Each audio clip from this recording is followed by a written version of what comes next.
Hello and welcome to the Culinary Exchange. My name is Matthew, and in this video we're making tabouleh salad.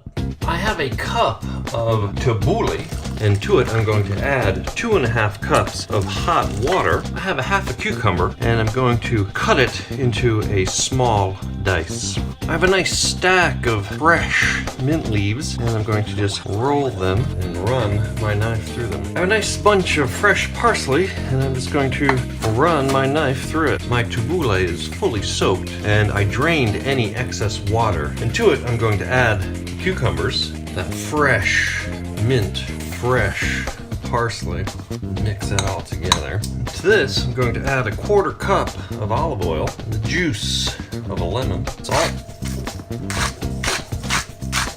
pepper. Mix this well. I have our tabouleh salad. Let's give it a taste. Bulgur is so nutty and tender, and the fresh herbs, that mint and parsley, bring such nice flavor. Delicious. And there you have it. That's how you make tabouleh salad. Hey, for more great recipes and cooking tips, come visit us at theculinaryexchange.com. And don't forget to hit the subscribe button so you don't miss any upcoming videos. I'm Matthew. Thanks for watching.